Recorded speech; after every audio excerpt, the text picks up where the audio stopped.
El cambio es movimiento, el movimiento es vida. La vida es la que nos empuja hacia la excelencia. La excelencia en salud al servicio de la comunidad.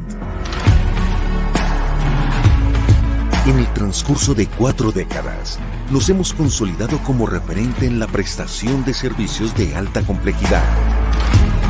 Para alcanzar nuestras metas, sustentamos nuestro trabajo en 4 pilares. La excelencia en la atención, la docencia, la investigación e innovación y la responsabilidad social.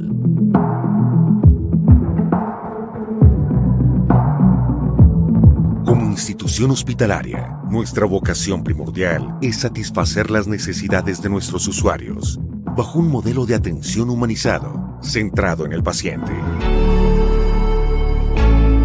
Para hacer más eficiente nuestro compromiso, apostamos por una estrategia que nos permita atender a cada familia, desde cualquier lugar.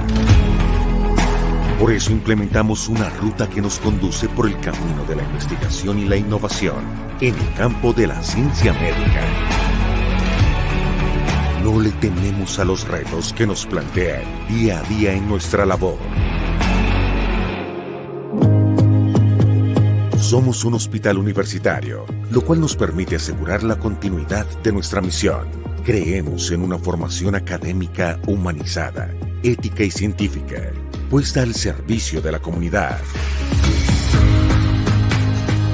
Estamos comprometidos con la responsabilidad social que tenemos con nuestro entorno inmediato. Por eso, desarrollamos diversos programas de atención para la población más vulnerable. Nuestra permanente búsqueda de la excelencia nos ha llevado a romper barreras en campos muy prometedores, la telemedicina y la atención a pacientes internacionales. Los tiempos cambian, el mundo se transforma. Estamos preparados para afrontar los nuevos retos. La innovación y la calidez humana hacen parte de nuestra existencia. Fundación Valle del Lili. Excelencia en salud, al servicio de la comunidad.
Muy buenas tardes a todos los colegas que nos están acompañando de diferentes partes del país y del mundo.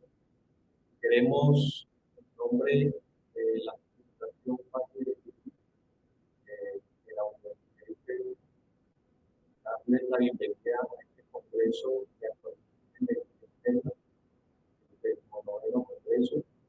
Este congreso, básicamente lo hemos titulado de la evidencia en la práctica. Y ha sido un esfuerzo conjunto de los residentes de medicina interna, de profesores y de toda la institución de la universidad, es decir, la Fundación Valle del Lili, desde el área de la Oficina de Educación Médica, el área de comunicaciones y directivas. El día de hoy me encuentro acompañado por 2 colegas, 2 residentes del mundo de la medicina interna, la doctora Mayra Alejandra Estacio y la doctora María Juliana Varela, que han sido partícipes de este esfuerzo que hemos realizado desde el programa de medicina interna. Queremos contarles que esta actividad se va a llevar a cabo el día jueves en la tarde, viernes todo el día y sábado todo el día, con énfasis especiales en el área de la medicina interna y sus funciones.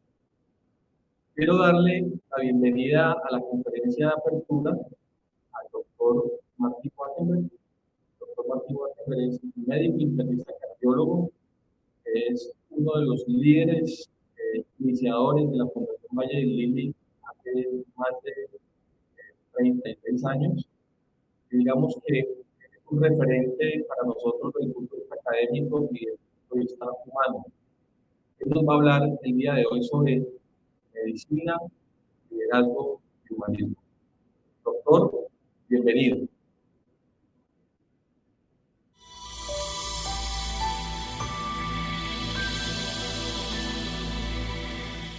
Quiero agradecer a los organizadores de este evento su invitación a presentarles mis pensamientos y comentarios acerca de humanismo en medicina. He cumplido 53 años de ejercicio de la medicina con la inmensa satisfacción de haber disfrutado cada día. Desde mi graduación a la fecha, no ha sido un hecho fortuito este disfrute. Cuando la motivación fue servir al prójimo, nada hay más sencillo. Dice Jack Welch, presidente de la General Motors, que descubrirse a sí mismo y encontrar lo que te apasiona,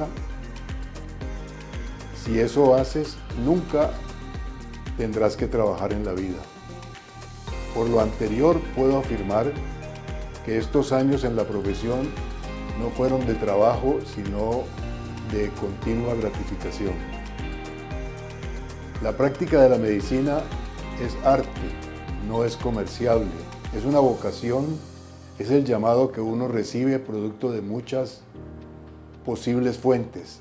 El ejemplo de alguien que te inspiró por sus logros, el producto de lecturas o la formación que recibiste, del ejemplo de tus padres en la casa o motivación de tus profesores en el colegio. En fin, llegar a ser médico es un verdadero privilegio, aunque reconocemos que es un aprendizaje exigente y doloroso en ocasiones, es la mejor oportunidad para conseguir una vida plena de reconocimiento y alegrías. Para hacer del oficio de médico un arte, debemos seguir los preceptos de Sir William Osler. El ejercicio de la medicina exige poner en práctica estas virtudes: humanidad, humildad, honradez y humor. Son las 4 H's que el doctor Osler nos dejó como mensaje. Dice Osler, el buen médico trata la enfermedad, el mejor médico trata al paciente que tiene una enfermedad. Para hablar de humanismo, tenemos que establecer que es la base de la medicina, o que ha sido la base de la medicina a lo largo de toda la historia. Desde tiempos inmemoriales, el desarrollo de la humanidad se basó en las relaciones entre seres humanos que, aunque muchas veces fue violenta, gracias al mismo sentido de humanidad, ha prevalecido sobre el mal hasta llegar a los momentos actuales. La regla de oro de la ética es: trata a los demás como quieras ser tratado.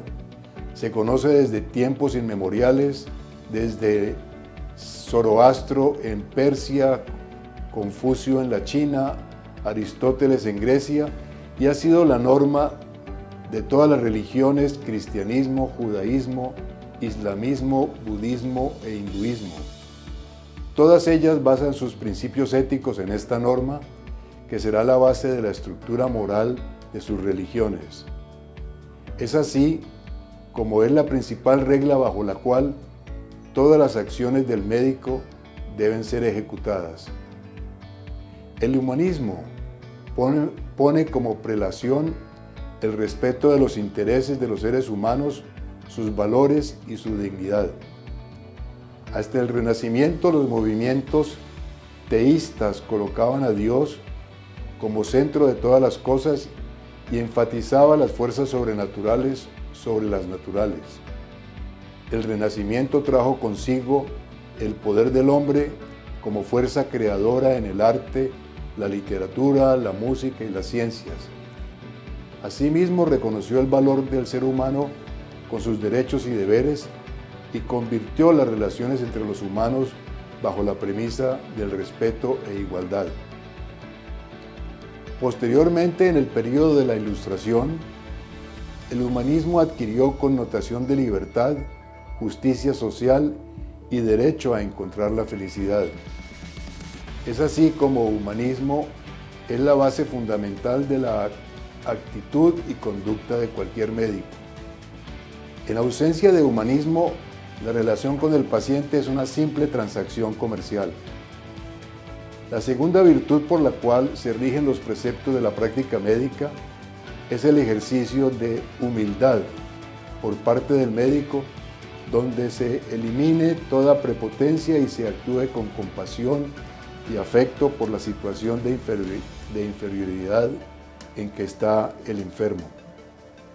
El tercer principio es el de la honradez, donde toda acción está dirigida a beneficiar al paciente, a respetar su intimidad y principios, y donde todas las acciones sean benevolentes, es decir, que busquen el bien para el enfermo. Ninguna acción del médico buscará para sí beneficios distintos a procurar el bien del paciente. La cuarta virtud necesaria, según Osler, es el humor, y se constituye en una virtud complementaria esencial. El humor es fuente de medicina.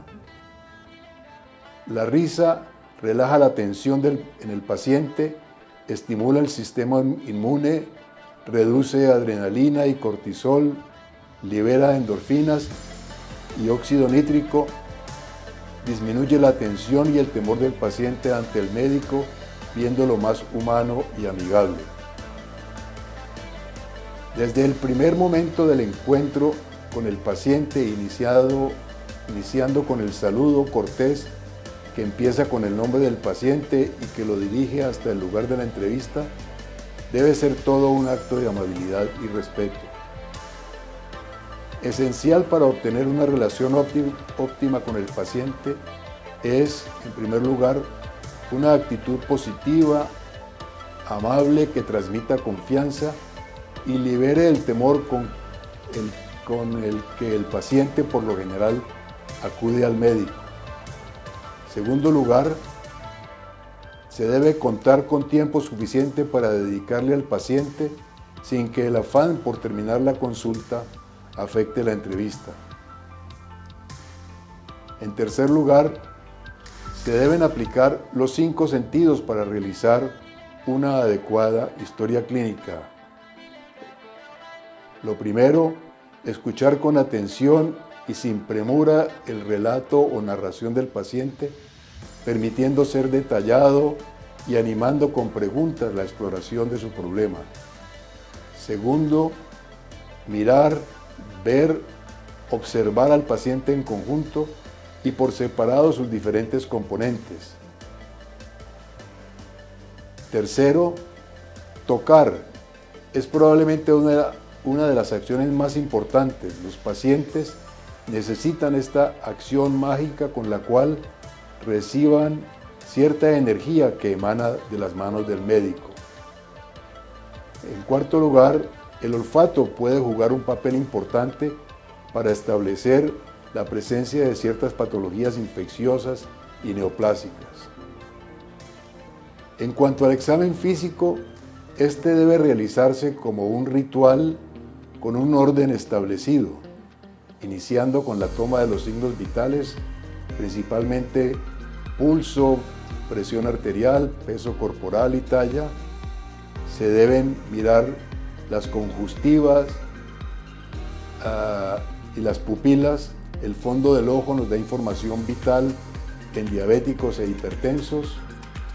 Luego, el examen del cuello, palpando la tiroides y buscando adenopatías y auscultando las carótidas, observando el flujo yugular, el examen de la boca y orofaringe, la inspección del tórax, despojado de la ropa y la cuidadosa auscultación del corazón y pulmón, la palpación del abdomen para apreciar presencia de masas o visceromegalias y de los pulsos de los miembros inferiores y descartar edema, y por último la observación de la piel y la evaluación neurológica. Hace algunos años recibí la llamada de un amigo que reside en Bogotá preguntándome por un cardiólogo, pues venía presentando en los últimos días unas molestias en el tórax. Traté de asesorarme lo mejor que pude para conseguir el mejor cardiólogo de Bogotá, quien luego de pocos días lo recibió y le ordenó ciertos exámenes de laboratorio, y al final le indicó que no había ningún problema. Sin embargo, el paciente me llamó al día siguiente de la consulta con este cardiólogo y me dijo que nunca en su vida se había sentido tan pobremente atendido, pues el médico ni siquiera le tomó los signos vitales, apenas escuchó sus quejas, pero no le hizo quitar la camisa, no le auscultó el corazón, no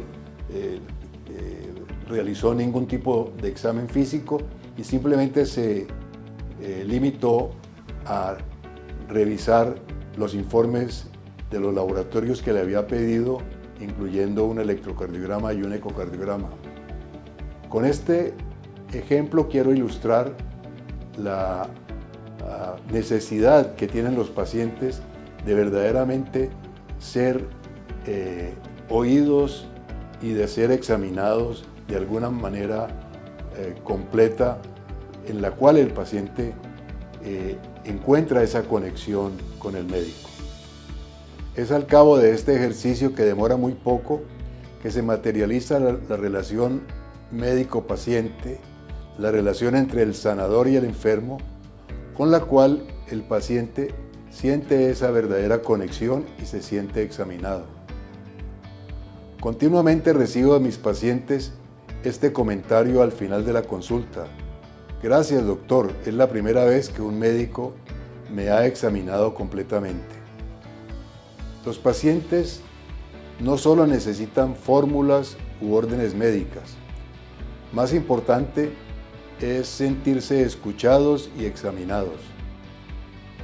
Ustedes se preguntarán con toda razón, ¿es posible efectuar este sistema de evaluación del paciente bajo las imposiciones de la tecnocracia que mide los resultados del médico en términos de producción económica? Pacientes vistos por hora, exámenes ordenados, etc., sin desconocer los adelantos tecnológicos. No podemos sacrificar el efecto sanador que una entrevista y un examen físico completo tienen sobre el enfermo. Lamentablemente, las exigencias mercantilistas del sistema de salud, que mide resultados económicos contra beneficios de los pacientes, afectan no solo a los enfermos, sino que lesionan al médico al convertirlo en un trabajador en vez de permitirle ejercer con gusto el arte de la medicina. Las continuas exigencias de las empresas promotoras y aseguradoras en relación a la documentación exigida desvirtúan la función del médico y llegan a producir el agotamiento y deserción de los médicos. Afortunadamente, los nuevos desarrollos tecnológicos de la inteligencia artificial prometen simplificar el componente secretarial que hoy prevalece. Los nuevos sistemas podrán eliminar mediante sistemas de grabado de voz, la necesidad de digitalizar la información de la historia clínica y procesamiento de órdenes clínicas, permitiendo que los encuentros con los pacientes no sean afectados por la necesidad de estar pegados a un computador. La forma como se desarrolla la tecnología me hace creer que esto será posible en un futuro cercano. Mientras tanto, debemos, para poder prestar una atención al paciente, postergar la digitalización de la información a otro momento. Las nuevas tendencias de la medicina con el desarrollo de la genómica y medicina de precisión prometen grandes beneficios. Sin embargo, siempre estarán subordinados a una exitosa relación entre el médico y su paciente y su familia. Hoy, quienes tenemos sobre nuestros hombros la responsabilidad de formar las generaciones de médicos que nos reemplazarán en un futuro cercano, deberíamos asegurarnos que las bases ético-humanísticas y de responsabilidad sean lo suficientemente sólidas y se conviertan en líderes para un mundo mejor y globalmente más justo. Para concluir, quiero ser vocero de los consejos que el Dr. Valentín Fuster, eminente cardiólogo español, nos ofrece y que sin duda son de gran utilidad para estudiantes y graduados y para todos quienes tenemos el privilegio de ser médicos. Sus principios son el de buscar la plenitud personal. En general, toma mucho tiempo en conseguirse y a menudo se pasa por periodos difíciles de sufrimiento y frustración. Para conseguirlo debemos afrontar el futuro con una actitud de aprendizaje continuo, constante y casi vitalicio, sobre todo con una norma de tenacidad y persistencia. Así lograremos la mayor recompensa del ejercicio ético profesional de la medicina, que es la paz interior. Aristóteles decía, el fin de todas las acciones del hombre es hacer el bien a los demás y el fin supremo de la vida del hombre es conseguir la plenitud personal o felicidad. El segundo principio que nos ofrece el Dr. Fuster es descubrir al interior nuestro con qué talentos contamos y al encontrarlos, explotarlos con entusiasmo, independientemente de las presiones externas. El tercer principio es tener siempre el consejo de alguien como tutor o mentor que te guíe con su ejemplo. El cuarto principio del Dr. Fuster es la paciencia para reconocer que este proceso de formación toma tiempo para, a través del estudio y trabajo, reconocer nuestros talentos y cualidades. Su quinto principio es que cuando has aplicado los 4 anteriores, una vez que descubras tus talentos y persigas con vigor tus ideales, podrás alcanzar la plenitud de la que habla Aristóteles y es el de poder transmitir a otros el máximo bien. Este acto de generosidad es y será la clave para alcanzar la felicidad.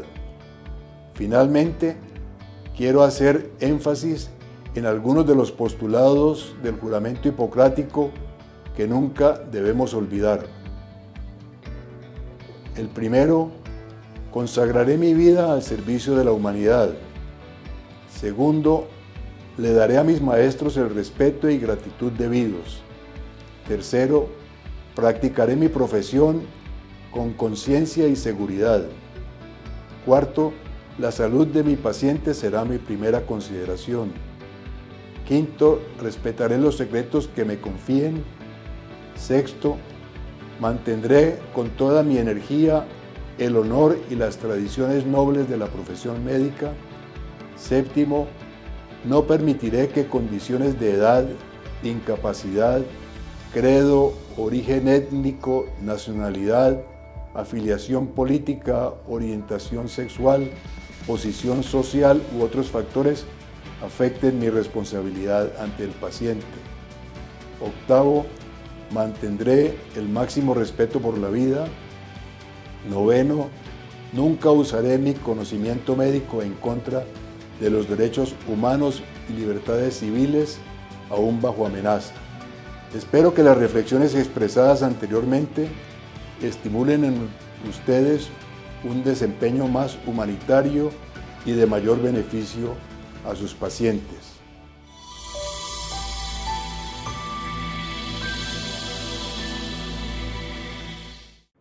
Doctor, muchas gracias por sus enseñanzas en esta excelente conferencia. Ahora vamos a dar inicio al primer bloque de nuestro congreso, el cual tiene énfasis en varios tópicos de la medicina interna. La primera conferencia está a cargo del Dr. Jonathan Kirch de Estados Unidos, New Frontiers in Internal Medicine. El Dr.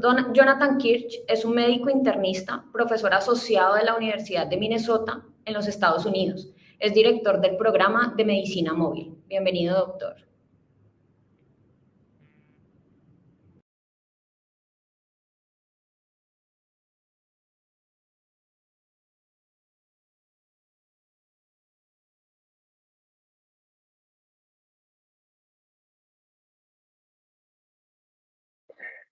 Hola, buenos días.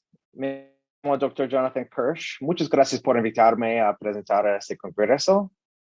Voy a enfocar esta presentación en las fronteras de medicina interna. Voy a intentar hacer esta presentación en español. Muchas gracias por tu paciencia. No es perfecto. Y quería decir que gracias por compartir con brazos abiertos a mí. De recién cuando estaba haciendo un Fulbright en Cali en los años 2017 hasta 18. Tenía la gran suerte de trabajar con doctora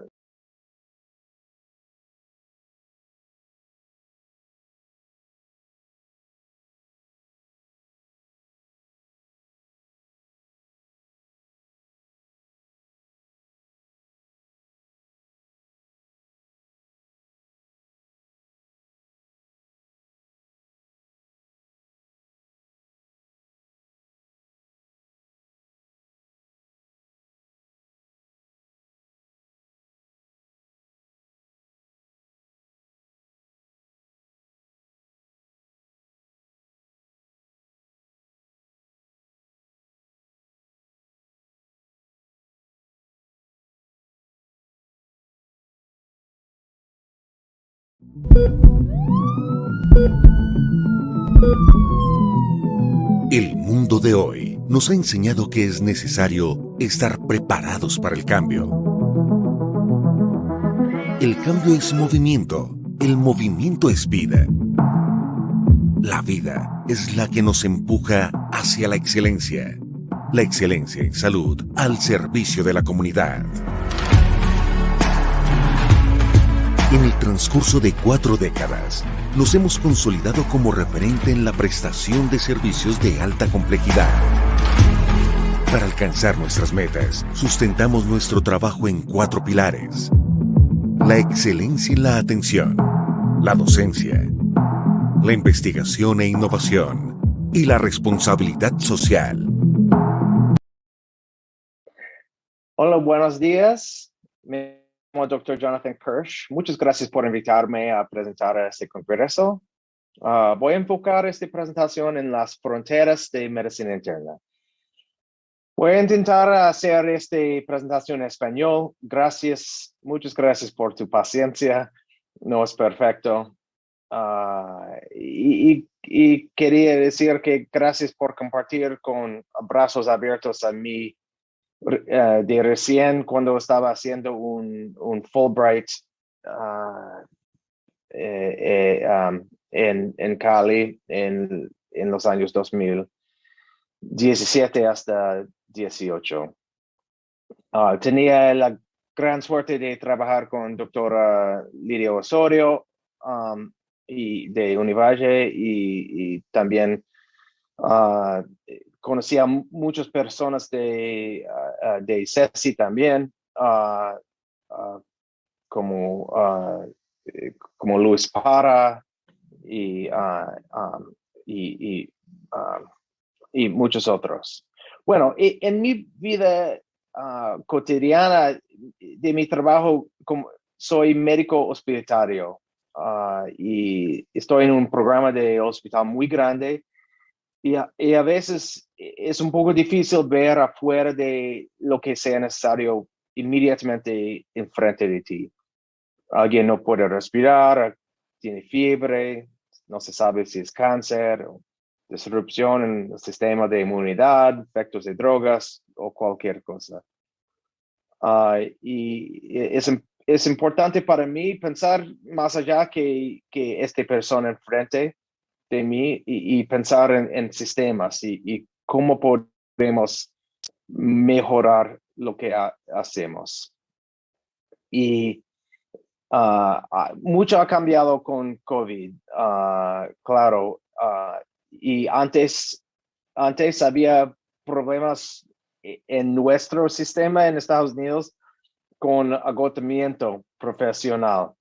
Y esto ha empeorado durante COVID, pero también hay esperanza, en mi opinión. Y voy a hablar un poco sobre esto porque la educación de los estudiantes y residentes son el futuro y hay algunas cosas de tecnología que son bien accesibles y podemos ayudar a todos.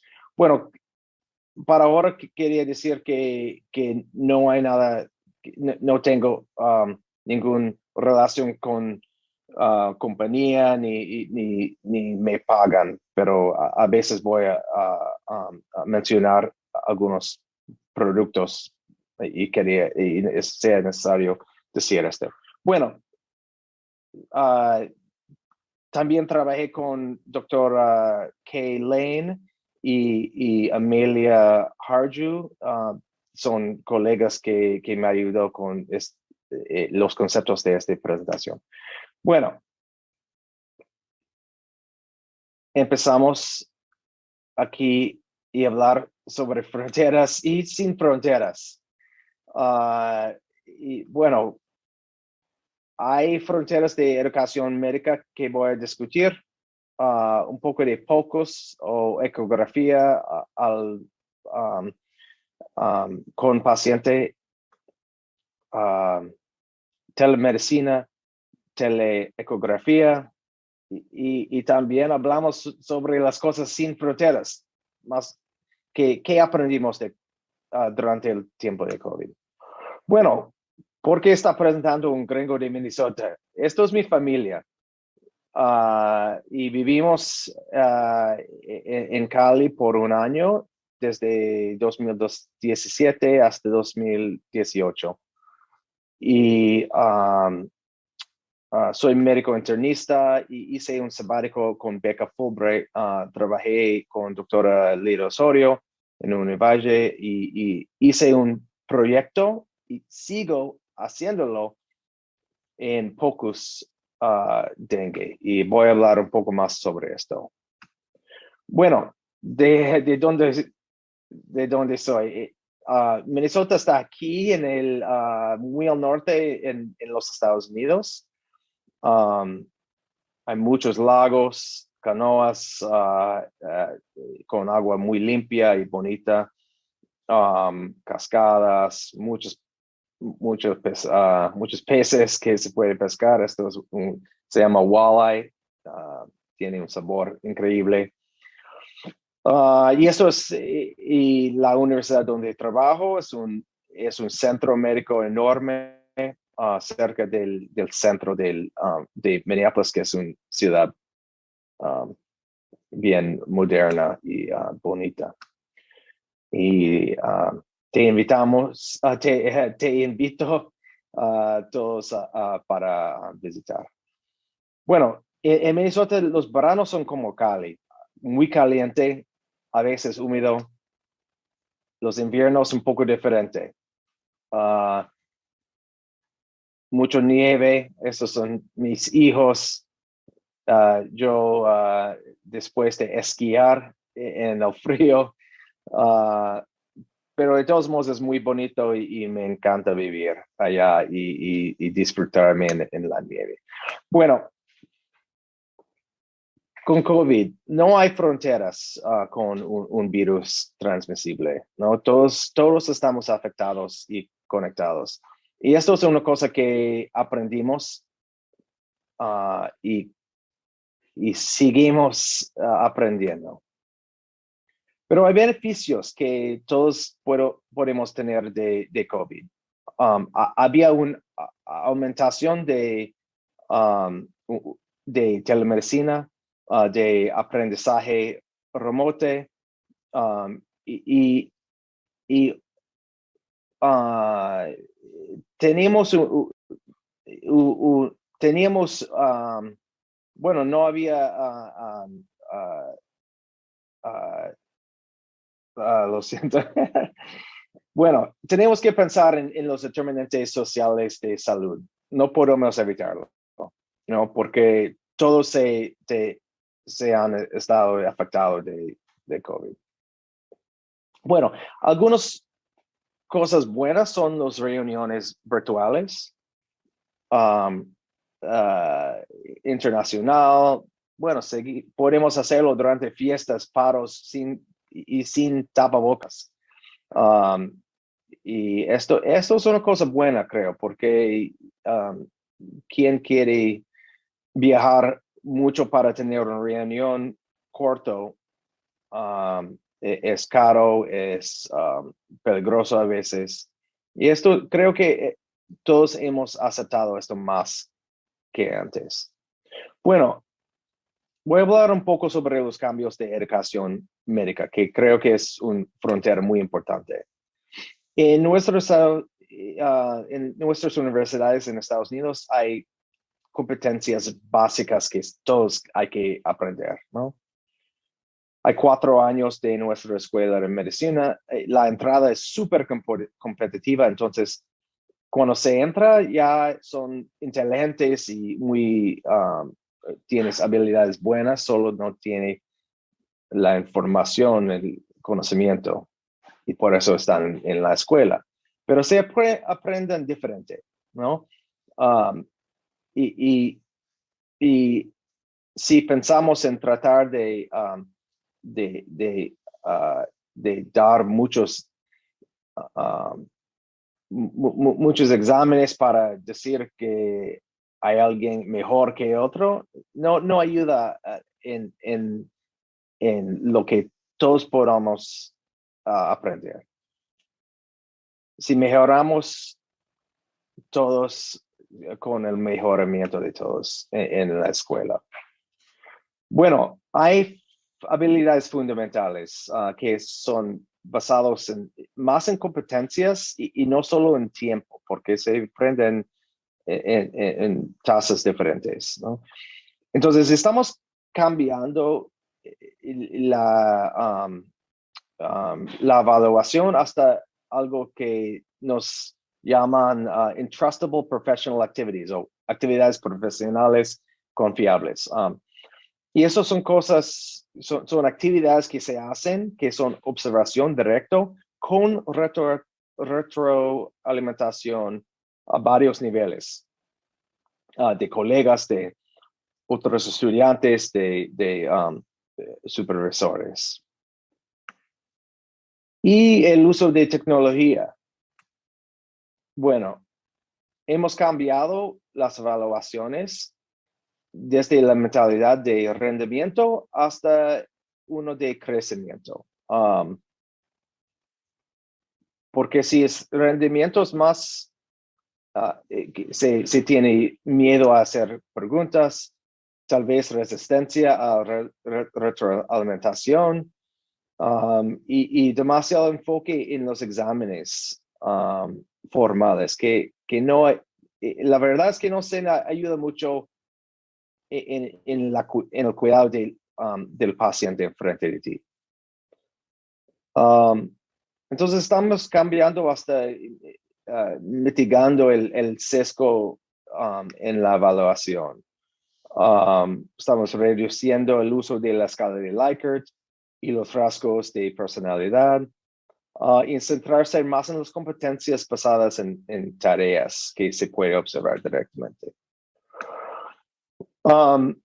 Entonces, por eso hemos cambiado las pasantías principales hasta aprobar o reprobar. Y como dije antes, evaluaciones de actividades profesionales confiables. Esos son algunos de estas actividades. Y el uso de tecnología nos ayuda mucho con los estudiantes al aprender si no se ve algo. Si hay, para nosotros, si hay condiciones de enfermedades tropicales, o si está en un sitio y no tiene oportunidad de aprender sobre lo que hacen en otro sitio, se puede aprender este es un programa que se llama Aquifer y es se puede, cualquier institución puede usarlo. Hay un costo, no sé qué es para lugares internacionales, creo que es bien barato, pero se puede aprender cualquier cosa de virtual, con comunicación, con videos, con preguntas directas, cómo se hace exámenes musculoesqueletal, y se puede hacerlo en su propio tiempo.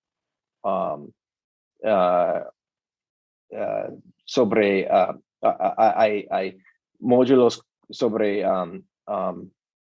diagnosis y los problemas que se puede tener con bias, no sé cómo se dice, se me olvidó. Bueno, sobre haciendo telemedicina y con los determinantes social y estructural de la salud, que todos sabemos que son a veces más importantes que cualquier otra cosa de la salud. Y acceso a la salud, dónde se vive, la economía, educación, y el contexto comunitario. Bueno, hay varios módulos que se puede hacer para que no hayan que estar juntos siempre para aprender. De examen físico, de situaciones directo, como dolor de pecho, con casos. Bueno, esto es todo lo que voy a decir sobre la educación. Pero ahora voy a enfocar un poco en algunos elementos de tecnología que nos ayuda de todos. Bueno, POCUS o ecografía que se usa con el paciente directo. Esto no está hecho por un radiólogo, pero se hace directamente con el paciente y el médico. Bueno, es bien barato porque solo hay que comprar la unidad, la máquina, y después se puede usarlo hasta que no sirve, pero sirve por mucho tiempo. Es bien fácil aprender. Y yo asistí a un curso en ICESI, la Universidad de ICESI. Bueno, es útil por muchas condiciones: pulmonía, coágulos, falla cardíaca, derrames pleurales o abdominal. Y también hay opción de telemedicina para seguir aprendiendo. ¿Ok? Bueno, yo hice un proyecto con Univalle sobre dengue, pocos para determinar la severidad de dengue. Hicimos un protocolo y examinamos 200 más pacientes que tenían dengue. La doctora Daniela Zuloaga acaba de presentar en San Diego, en Estados Unidos, y publicamos un scoping review en American Journal of Tropical Medicine and Hygiene. Bueno, con pocos también se puede hacer telepocos, ¿no? Y voy a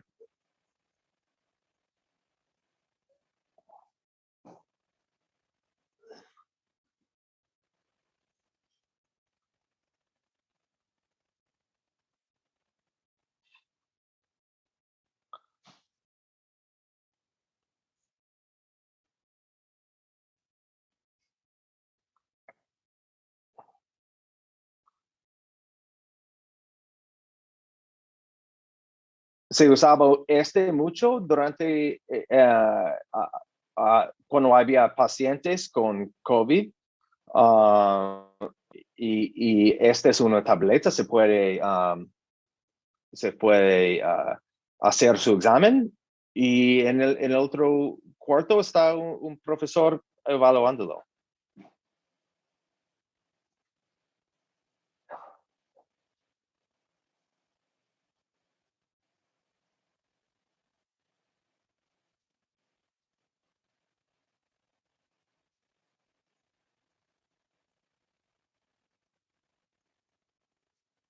Bueno, entonces se puede estar en otro país. No necesita estar directamente ahí y se puede aprender sobre uso de POCUS. Y creo que esta es una frontera muy importante. POCUS va a cambiar medicina como el stethoscope. Bueno,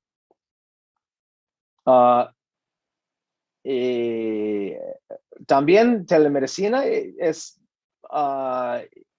también es otra manera de usar medicina virtual. Hay educación, hay pocos y hay consultas directamente con los pacientes. Había un surge durante COVID.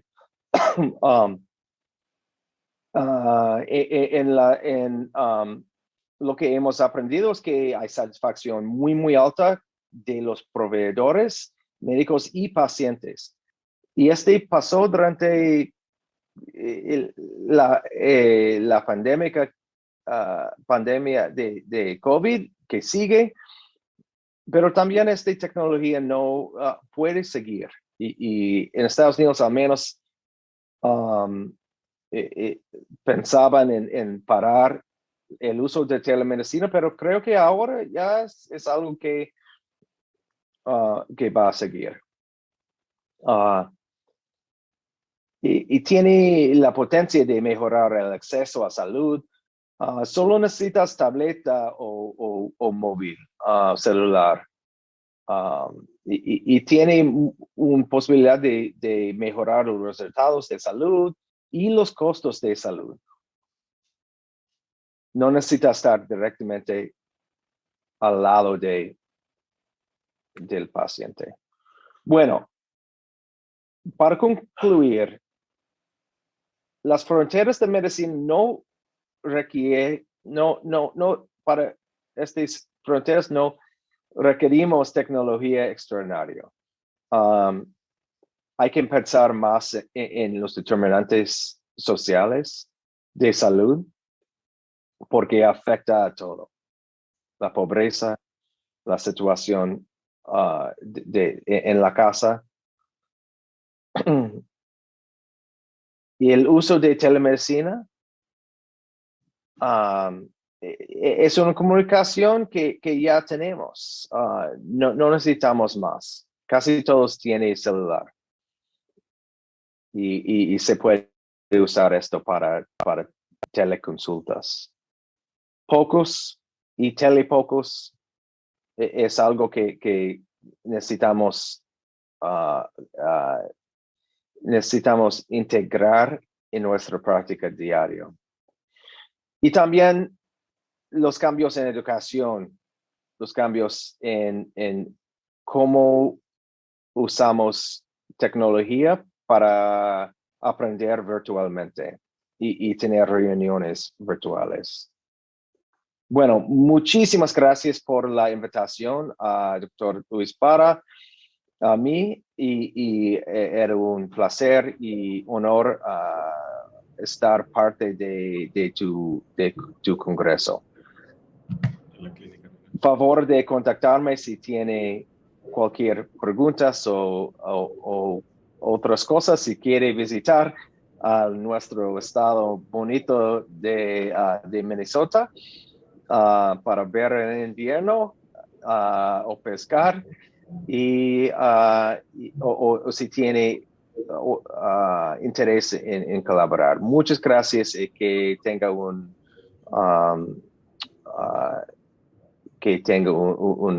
congreso muy bonito y divertido. Gracias.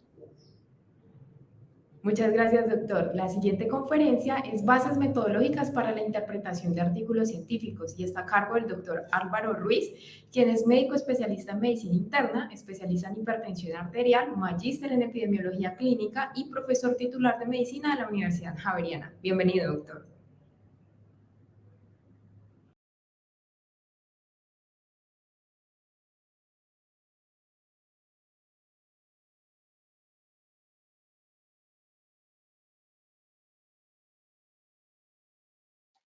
Un saludo cordial. Mi nombre es Álvaro Ruiz Morales. Soy internista, epidemiólogo clínico, profesor titular de medicina en la Universidad Javeriana en Bogotá. Vamos a hablar de investigación. Y les doy un consejo: si en algún momento necesitan una cirugía, no se dejen operar por el profesor. Bueno, no es este profesor, es este profesor. ¿Por qué? Se hizo un estudio en un hospital universitario en el que habían notado que habían aumentado las infecciones en cirugía de urgencias y se evaluó a aquellos que se habían infectado, casos, y se encontró que habían sido operados en su mayoría por el profesor. Cuando los compararon con no infectados, controles, en un estudio de casos y controles, encontraron que los no infectados habían sido operados en su mayoría por el residente. Y de allí, entonces, se dedujo que el profesor era el que tenía que ver con la infección y se sugiere que uno no se deje operar por un profesor. Bueno, esto sería el equivalente de un análisis univariado. Solamente miramos un aspecto. Pero si miramos varios aspectos, veamos qué encontramos. ¿Qué puede estar relacionado con infectarse? La diabetes, por ejemplo. Y miren que es mucho más frecuente la diabetes entre quienes se infectaron que entre quienes no. ¿Qué más puede influir? La edad. Son mayores los que se infectaron que los que no. Puede influir también la gravedad de la condición. Es más grave, utilizando la escala de ASA, la de aquellos que se infectaron, y también ellos fueron operados por el profesor. Ahora, con este análisis, vemos que claramente los que se infectaron tenían todas las condiciones para infectarse. Eso es lo que llamamos un análisis multivariado, y acá lo que podemos concluir es que el profesor opera a los que están más graves, y los más graves son los que se infectan más. Nuevamente un saludo cordial. Vamos a hablar de 6 puntos fundamentales para la lectura crítica de literatura científica. Primera clave: ¿a quién le puedo aplicar los resultados de un estudio? Supongamos que voy a hacer un estudio con pacientes mayores de 40 años con hipertensión arterial primaria sin antecedente de enfermedad coronaria. Esos son los criterios de inclusión. Si esos fueron los criterios de un estudio y mi paciente los cumple, le va a servir este estudio. Pero ahora miremos los criterios de exclusión. Los criterios de exclusión no son lo contrario de los de inclusión. Son las razones para que los que cumplen los criterios de inclusión no se puedan quedar en el estudio. Por ejemplo, en este estudio serían los pacientes mayores de 40 con hipertensión sin enfermedad coronaria, que tengan diabetes o enfermedad renal crónica o alguna otra condición o que no quieran participar. En resumen, ¿cómo sé leyendo un estudio si le puedo aplicar los resultados de ese estudio a mi paciente? Hay que pensar, si su paciente hubiera podido ingresar al estudio, se le pueden extrapolar los resultados. Vamos con la segunda clave. Vamos a hablar de errores de medición. Vamos a escoger un representante de Colombia para los Olímpicos de París. Primer candidato, ¿te parece muy bien? Lo vamos a aceptar. Veamos un segundo candidato. Bueno, a este no le está yendo bien, luego no lo vamos a aceptar. Tercer candidato es muy interesante, porque si bien no da en el blanco, todas las veces da en el mismo sitio. Este señor tiene un error sistemático. Se equivoca siempre, pero se equivoca para el mismo lado. Y eso en investigación, un error sistemático, es lo que llamamos un sesgo. Un ejemplo de sesgo es una báscula descalibrada. Si una báscula siempre da 3 kilos más, esa es una báscula sesgada. Tiene un error, pero siempre el error va para el mismo lado, va para arriba. Si vamos a medir esto, y este es el valor real, y lo medimos varias veces, y esto es lo que obtenemos, aquí tenemos un error sistemático o un sesgo. En la clínica veamos un ejemplo. Si buscamos el dato en la historia clínica de si fuman o no personas con EPOC o con infarto, vamos a encontrar en 87% de los casos el dato de si fuman o no. Si lo buscamos en personas con artritis o úlcera, lo encontramos solamente en 27% de los casos. Claramente se interrogó más en las personas que tenían enfermedades relacionadas con el cigarrillo. Por eso van a quedar sobre representados. Cuando algo se repite, eso no quiere decir que sea cierto. Un sesgo, entonces, es un error sistemático que va siempre para el mismo lado y, como en el caso del arquero, no se puede corregir si ya ocurrió. Tenemos que prevenirlo. Un sesgo, entonces, es una forma de error que es sistemático. Quiere decir que siempre se desvía para el mismo lado. Ahora veamos otra forma de error de medición. Vamos a medirle el perímetro abdominal a esta persona y supongamos que en una medición electrónica nos da 92 centímetros. Le pedimos a varias personas que midan el perímetro y podemos obtener esto. Resultados que son muy similares, pero no son iguales y se desvían. Lo interesante es que algunos se desvían hacia arriba del valor real y otros se desvían hacia abajo. A esa desviación hacia arriba y hacia abajo es a lo que llamamos error aleatorio, error que ocurre por azar. En este caso, esto no es error aleatorio, es un sesgo que va siempre para arriba. Este sería otro ejemplo de sesgo que va siempre para abajo, pero vean que hay una diferencia, el sesgo siempre va para el mismo lado. Si nosotros aumentamos el tamaño de muestra del estudio, más pacientes, pensemos en la báscula. Si yo me peso una vez en la báscula descalibrada, voy a dar 3 kilos más. Si me peso 10 veces, voy a dar 3 kilos más. Si me peso 14,000 veces, voy a dar 3 kilos más. Eso nos dice aumentar el tamaño del estudio. Nunca va a corregir el error sistemático o los sesgos. A diferencia de lo que ocurre con el error por azar, si yo aumento el tamaño de la muestra, si mido muchas veces lo mismo, la probabilidad de tener error por azar va disminuyendo. Nunca llegará a 0, pero va disminuyendo. Como un ejemplo clínico, si comparamos dos antibióticos en neumonía, el 1 y el 2, supongamos que este fue nuestro resultado. ¿Cuál es mejor? Ese resultado se pudo haber producido por azar. Quiere decir que si hubiéramos repetido el estudio, hubiera podido dar esto, o esto, o esto, o esto mismo. Y esa diferencia se puede deber al azar. ¿Qué hacemos entonces? Lo que tenemos que hacer es calcular la probabilidad de que una diferencia se pueda deber al azar. Y eso es lo que hace la estadística. Entonces, cuando tenemos que nuestro resultado es 71 en un grupo y 81 en el otro, calculamos la probabilidad de que se deba al azar y eso nos lo da el valor de P. El valor de P, si es significativo, menor de 0.05, nos dice que esa diferencia la podemos aceptar. Y eso es el error aleatorio.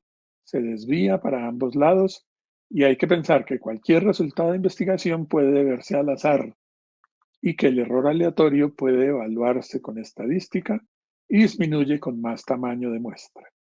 Entonces, el error aleatorio es una forma de error no sistemático. Quiere decir que puede desviarse para cualquier lado. Veamos nuestra tercera clave. Comparamos dos medicamentos, uno de marca y una copia, y en uno mejoró el 87% de los pacientes y en otro 85%. ¿Cuál de los dos es mejor? Recordemos que el resultado se puede deber al azar. Calculamos cuál es la probabilidad de que no se deba al azar y la probabilidad es de 9 en 100. Esto tal vez no es muy claro para muchos. Pongámoslo de otra manera, la probabilidad del 9% tampoco es muy claro. Pongámoslo como todo el mundo lo conoce. El valor de P fue 0.09. Y eso es exactamente lo que quiere decir el valor de P. La probabilidad de que el resultado se deba al azar. Miremoslo otra vez. Aquí están los resultados. Quito todo y dejo solo los resultados. Lo primero que miro es si hay una diferencia. Si hay. Lo segundo, pienso que la diferencia se puede deber al azar y calculo la probabilidad con una prueba estadística. Me da un valor de P, porque probabilidad empieza por P, y digamos que me dio 0.043. Sabemos que si la P es menor de 0.05, aceptamos el resultado, quiere decir es poco probable que se deba al azar, y como lo decimos nosotros es que es estadísticamente significativo. Supongamos que el valor hubiera sido 0.09, el de la P. En ese caso es mayor de 0.05. Luego decimos que no es estadísticamente significativo. Para recordar, siempre el resultado de la investigación puede deberse al azar. Nuestra cuarta clave, ¿cómo se interpreta el valor de P? Ya lo tenemos, pero interpretémoslo. Hablemos de osteoporosis. Este es el hueso normal y la columna. Sabemos que con osteoporosis empieza a curvarse. Y bueno, para evitar las fracturas por osteoporosis, tenemos los bisfosfonatos. Y aquí hay un estudio que comparó dos bisfosfonatos orales de los que se tomaba una tableta por semana. Todavía se usan. El estudio tomó muchas mujeres a las que les hubieran formulado risedronato o alendronato y en el tiempo miraron el número de fracturas y encontraron que había claramente menos fracturas en las que habían recibido risedronato. Al mirar la tabla número 1, que es la que compara las características de los dos grupos, se encontró que había habido una diferencia en el periodo de observación entre los dos grupos que era estadísticamente significativa. ¿Qué quiere decir? Que sí hay una diferencia en los periodos de observación. Un grupo fue seguido por más tiempo. Eso inquietó a los lectores del estudio y entonces dijeron, pues si se siguió por más tiempo a un grupo, quiere decir que recibieron más medicamento. Luego, ¿qué gracia tiene que hayan tenido menos fracturas? Pero otros decían, bueno, si fueron seguidas por más tiempo, tuvieron más tiempo de fracturarse. ¿Y quién tiene la razón? Los dos tienen la razón. Pero ¿y entonces cómo interpretamos eso? Con este ejemplo lo podemos ver. Si se acusa al señor Ferraz de asesinato y los dos abogados dicen que no hay evidencia, pues habrá que dejar libre al señor, porque no hay evidencia. Pero si uno de los dos abogados dice que él tiene evidencia y que es un video de resolución retina espectacular, ¿cómo declararíamos al acusado? Pues obviamente tenemos que mirar el video. ¿No es suficiente con que sepamos que la calidad del video es muy buena? No, no es suficiente. Hay que mirar el video. Porque el video puede mostrar que es inocente o puede mostrar que es culpable. Este ejemplo nos sirve para que volvamos a nuestra tabla número 1 y miremos. Hubo diferencias en el periodo de observación y son estadísticamente significativas. Quiere decir, un grupo fue seguido por más tiempo que el otro. Pero miremos el resultado. Ahí está el tiempo de seguimiento y hubo 12 días de diferencia. ¿Eso es estadísticamente significativo? Sí. ¿Qué quiere decir? Eso no lo produjo el azar. Luego sí fue seguido un grupo por más tiempo que el otro. Pero entonces, ¿tomó más medicamento? Recordemos que este medicamento se toma una vez por semana. Luego en 12 días, las pacientes que fueron seguidas por más tiempo recibieron una tableta más que las otras. ¿Eso será importante? No. Y esto nos hace énfasis en que los resultados son lo que hay que mirar. El valor de P es la calidad del resultado, pero no es el resultado. Cuando vean una P significativa, eso no quiere decir que el resultado es importante. Tienen que mirar el resultado. Como resumen, entonces, el valor de P no es el resultado, es la calidad del resultado. Nuestra quinta clave habla de riesgo relativo. Y en lugar de una definición, voy a dar el riesgo relativo con un ejemplo. Riesgo de cáncer de páncreas en los que toman café, 3. En los que no toman café, 3. El riesgo relativo, que es la división, da 1. ¿Qué es eso? La relación en el riesgo entre los expuestos y los no expuestos. Eso es riesgo relativo. En este caso es 1. Quiere decir, tomar café no aumenta ni disminuye el riesgo. Y no solo es fácil de interpretar, sino que nos lo dan pintado. Y la tabla tiene en el centro siempre el riesgo igual a 1. Miren, este es el riesgo de 1, que quiere decir, de nuevo, no aumenta el riesgo y tampoco lo disminuye. Entonces, primera opción de resultado, si el riesgo relativo es 1, quiere decir, ni aumenta ni disminuye el riesgo. Y en el dibujo queda sobre la línea del centro. Segundo ejemplo posible, riesgo de cáncer de pulmón en los que fuman, 12, en los que no fuman, 3, riesgo relativo, 4. Quiere decir, fumar cuadruplica el riesgo de cáncer de pulmón. Y lo vemos en la tabla, queda del lado derecho, aumenta 4 veces el riesgo. Entonces, segundo posible resultado, si el riesgo relativo es mayor que 1, quiere decir que hay un aumento en el riesgo y en la gráfica queda del lado derecho. Y tercer posible resultado, y no son más, riesgo de cáncer de colon en los que consumen más de 25 gramos de fibra al día, 3, en los que no, 6. El riesgo relativo es 0,5. ¿Cómo se interpreta esto? Quienes consumen más de 25 gramos de fibra, eso son 5 porciones de frutas y verduras al día, esto es verdad, tienen la mitad de riesgo de cáncer de colon que los que no consumen fibra. Y queda del lado izquierdo, quiere decir que protege. Entonces, tercer posible resultado, si el riesgo relativo es menor que 1, quiere decir que hay un efecto protector y queda del lado izquierdo. Entonces, si el riesgo relativo es 1, es neutro. Si es superior a 1, hace daño. Si es inferior a 1, protege. Si se están comparando dos medicamentos, dependiendo de dónde quede el riesgo relativo, le habrá ido mejor a la intervención si queda del lado del medicamento o al placebo si quedó del lado del control. Como un resumen, el riesgo relativo es la relación entre el riesgo en expuestos y no expuestos. Y nuestra última clave, los intervalos de confianza. Vimos acá un riesgo relativo, si es Superior a 1 hace daño, inferior protege. Y veamos un ejemplo. 4.5 es el riesgo de tener un infarto si uno tiene el colesterol alto, comparado con los que no lo tienen alto. 4.5 veces más riesgo. Pero hay que tener una precaución. 4.5 es una medida resumen. Es una medida resumen. ¿Y qué peligro tienen las medidas resumen?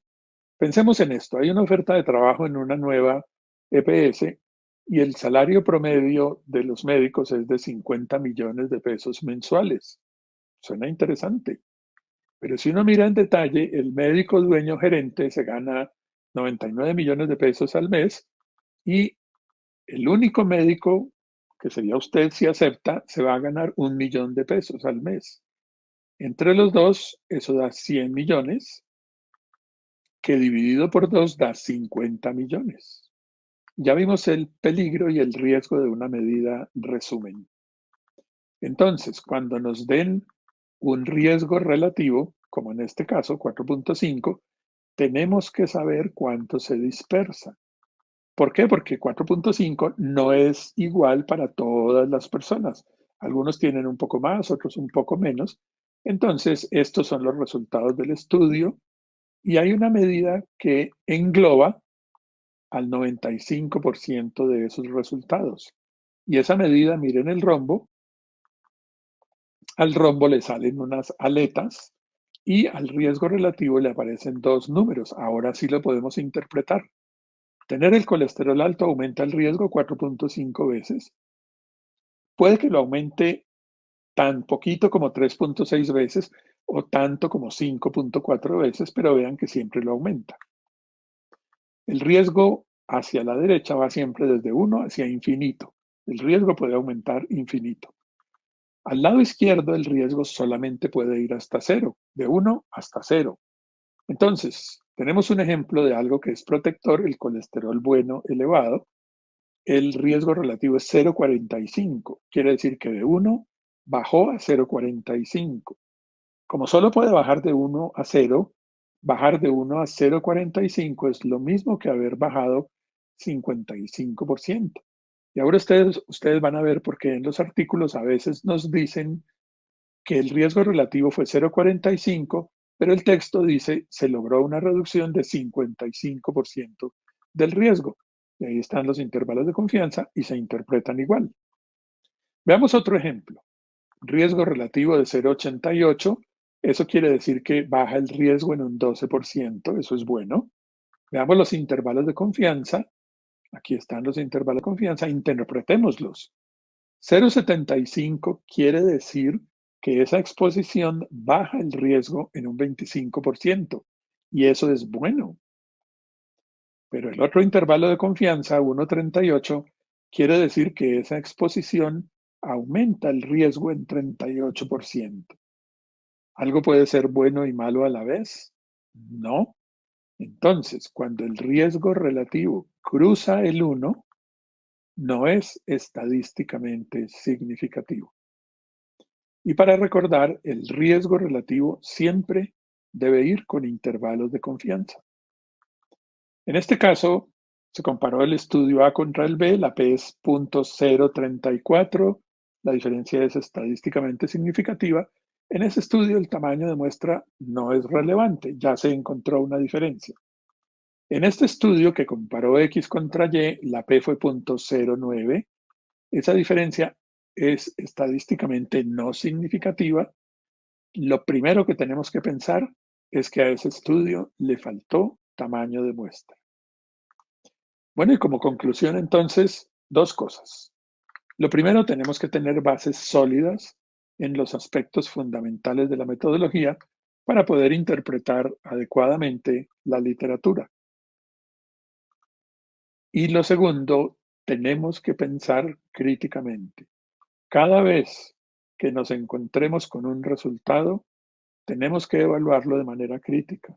Y cada vez que veamos una prueba estadística, tenemos que saberla interpretar. Muchas gracias. Doctor, muchísimas gracias por su excelente conferencia. Nos ha dejado muchas enseñanzas. La siguiente conferencia está a cargo del doctor Juan Fernando Henao, Inteligencia Artificial, retos en el sector salud. El doctor Juan Fernando es médico especialista en medicina interna, subespecialista en informática clínica de la Universidad de Harvard, subdirector de informática de la Fundación Valle de Lili, lidera estrategias de informática en salud que conducen al diseño e implementación de sistemas de tecnología con base en las mejoras prácticas y evidencias del sector. Además, dirige iniciativas en informática clínica transnacional en alianza con Harvard y guía las iniciativas de exploración en tecnologías de la información de la clínica. Bienvenido, doctor. De antemano recordarles a todos los asistentes que al final de este primer bloque de medicina interna habrá una sesión de preguntas con algunos de los conferencistas. Ustedes pueden ir haciendo sus preguntas vía chat para formularlas posteriormente. Adelante, doctor.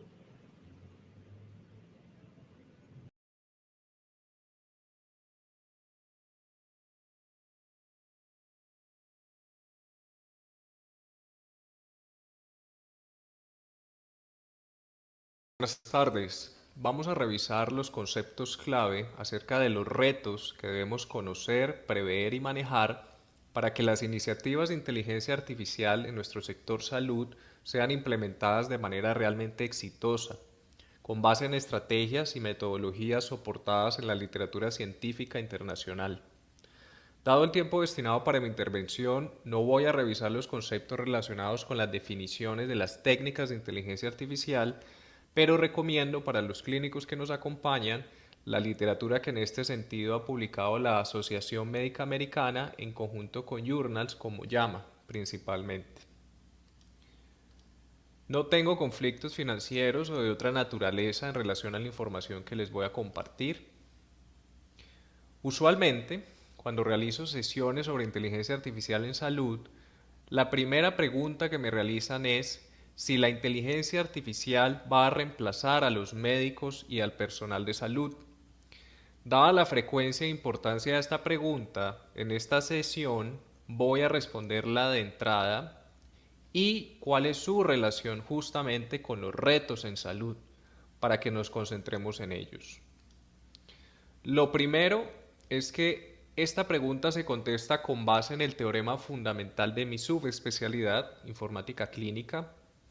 Este teorema nos dice que nuestra razón de ser en la subespecialidad no es reemplazar a los médicos ni al personal de salud con máquinas o con sistemas computacionales.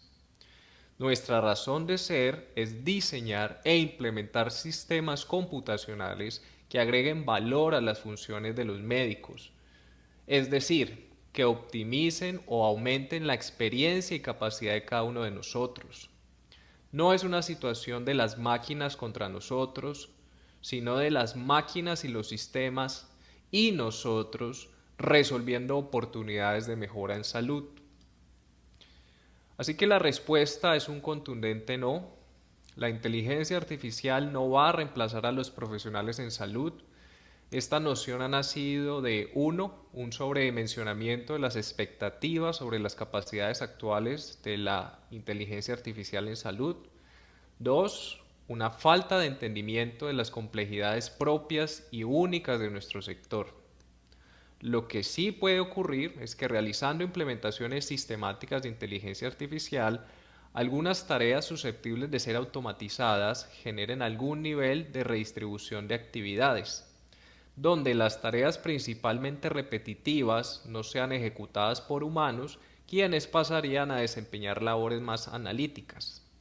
El nivel de esta redistribución depende de múltiples factores, los cuales revisaremos a lo largo de la sesión, pero sea este el momento para conectar la anterior idea con otra noción errada, y es el mito de la inteligencia artificial que se adquiere off the shelf, o lista para conectar y ser usada, como una solución plug and play. La realidad es que se requieren múltiples pasos sistemáticos para implementar una solución de inteligencia artificial efectiva, eficiente, escalable y que sea segura. La realidad es también que la inteligencia artificial en salud aún tiene una adopción limitada.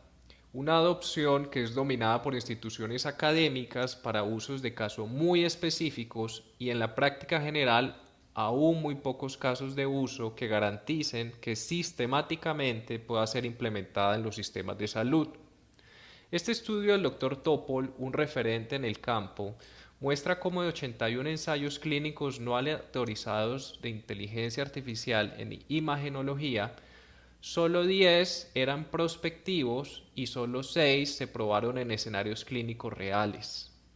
La mayoría de los ensayos no aleatorizados y no prospectivos tienen un alto riesgo de sesgo, además que la mayoría de estos estudios carecen de disponibilidad de datos y código fuente con grupos comparadores humanos que han sido pequeños. Así que aunque la perspectiva de inteligencia artificial es prometedora, se necesitan estudios bien diseñados para establecer su eficacia en aplicaciones clínicas escalables. Ahora, vamos a analizar los retos de manera inductiva, desde los retos inherentes a las técnicas de inteligencia artificial en salud hasta elementos más estructurales, éticos y legales. Lo primero es la robustez y generalización de los modelos que desarrollamos. Una de las grandes realidades es que usualmente un modelo que tiene unos resultados en un estudio de investigación usualmente no tiene los mismos resultados en un ambiente de producción, que es el día a día de los hospitales.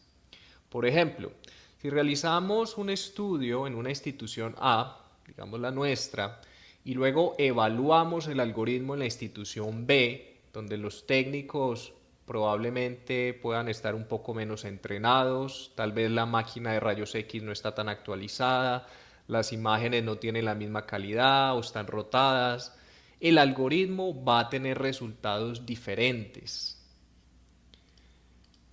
Otra situación que se presenta con frecuencia es la idea generalizada que la prueba de concepto del modelo es garantía casi suficiente de éxito de implementación del modelo. La realidad es que este componente corresponde solo del 5 al 10% de las iniciativas en inteligencia artificial. Se requiere todo un sistema de producción mucho más grande para que esa prueba de concepto realmente pueda ser introducida en la práctica clínica de un hospital y veremos de qué manera. Pero antes, veamos otro reto inherente a las herramientas. Pueden ver ustedes a la izquierda cómo a medida que entrenamos el modelo de detección de retinopatía diabética a través de más datos, el performance, el rendimiento del modelo mejora. Pero aproximadamente hacia las 60.000 imágenes, este performance entra en una meseta. Así generemos más imágenes. En la imagen de la derecha, vean ustedes cómo logramos que el modelo mejore a través de la estrategia de mejorar el etiquetado de la data. Mejorando la calidad de la data, mejoramos el modelo. Es de esta manera que, uniendo los conceptos que veíamos de la necesidad de un sistema de producción de inteligencia artificial en salud sistemático, unido a una data de alta calidad, nace un concepto moderno que es la inteligencia artificial datacéntrica. En este concepto, la calidad de la data cobra un papel más relevante para el entrenamiento de los modelos en todas sus iteraciones y en su ciclo de vida, y a su misma vez nos sirve para organizar el sistema de producción que realmente requiere la inteligencia artificial en salud. Operativamente, ¿cómo funcionaría? Tradicionalmente, en el desarrollo de software se escribe el código y gradualmente los equipos de DevOps, que son responsables de la infraestructura, se encargan de gestionar el escalamiento del código dentro del sistema, asegurándose de que incluso si hay un pico en el tráfico de las redes, por ejemplo, la carga en el sistema sea manejable. Ahora, con el desarrollo en inteligencia artificial tenemos código más data.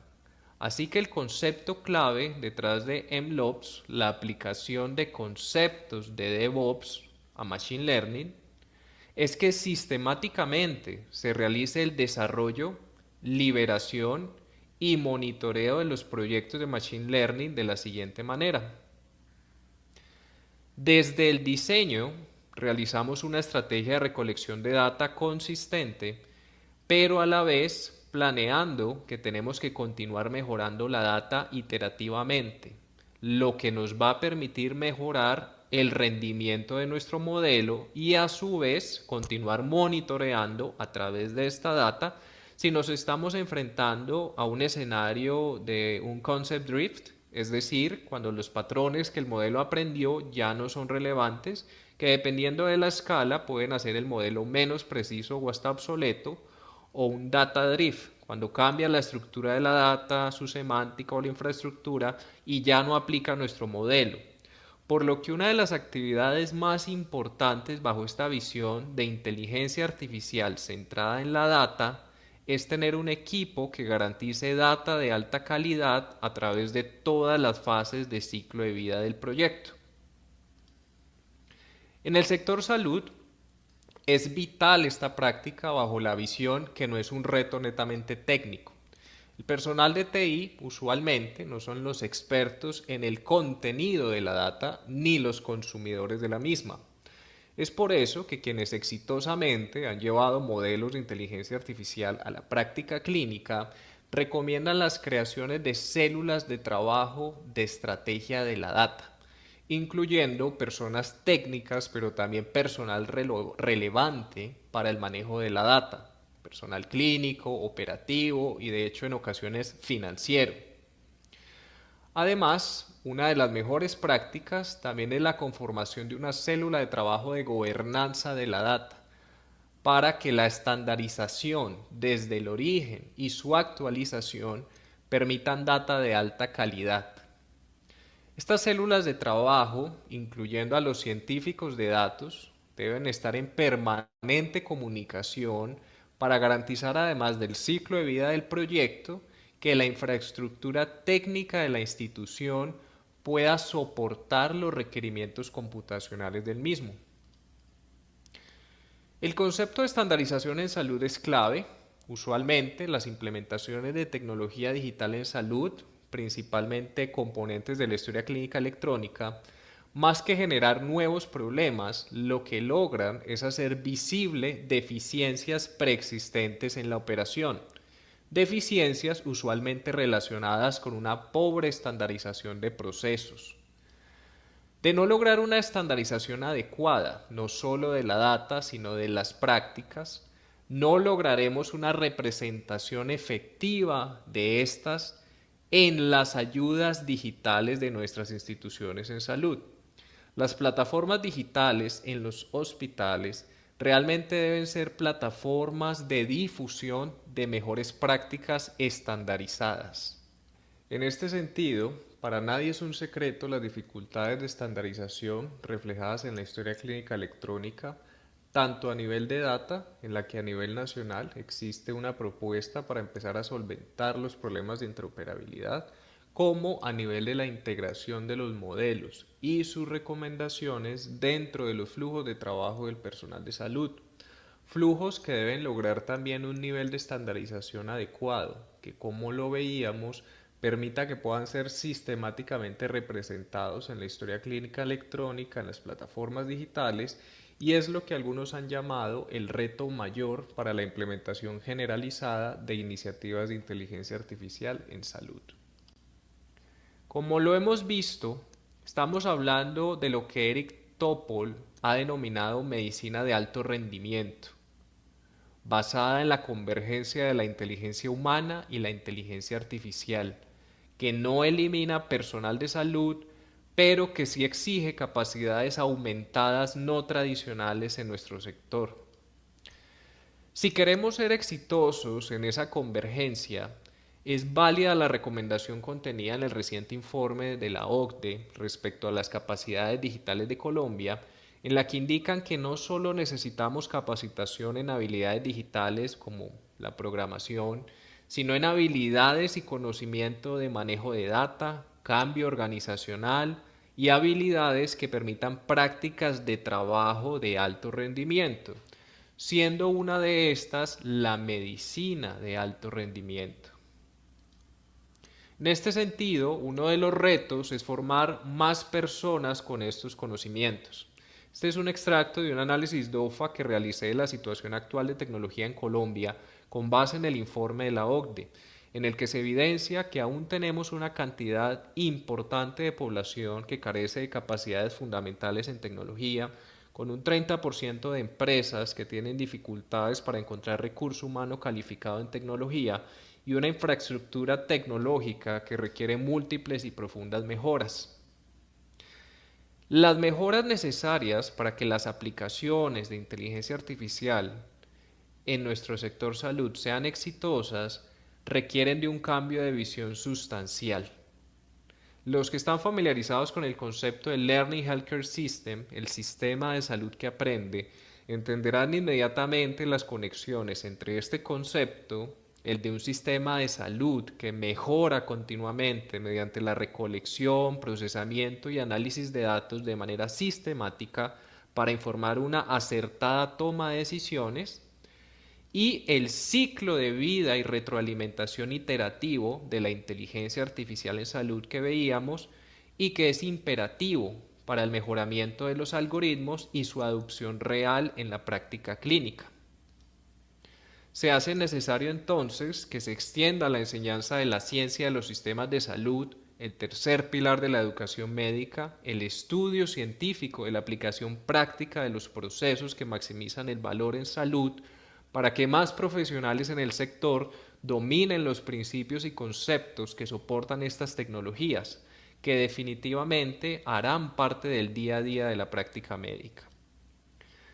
Teniendo siempre presente que es y seguirá siendo el paciente la razón de ser de todo lo que hagamos para optimizar dicho sistema.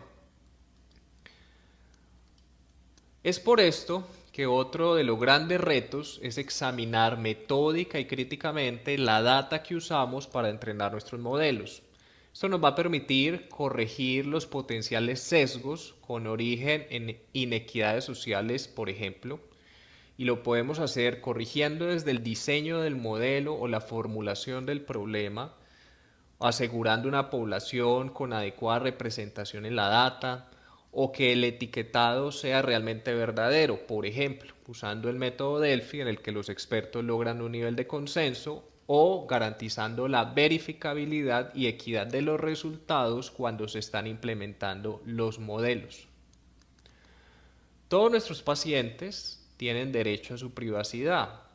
Por esto, más allá de las prácticas estándar de consentimiento informado, ha tomado fuerza el aprendizaje federado, en el que se entrenan algoritmos de forma colaborativa sin intercambiar datos entre instituciones. Las instituciones que participan desarrollan cada una sus algoritmos basados en datos que se poseen localmente y se aseguran localmente.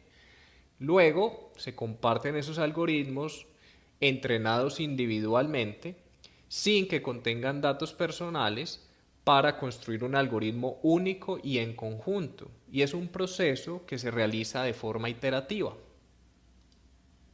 Realmente, la explosión del interés de inteligencia artificial en salud ha sido dramática. De casi 600 estudios en PubMed en el año 2010, hemos pasado a casi 13.000 en 2019. Y esto pone una responsabilidad aún mayor en quienes hacemos parte del sector salud.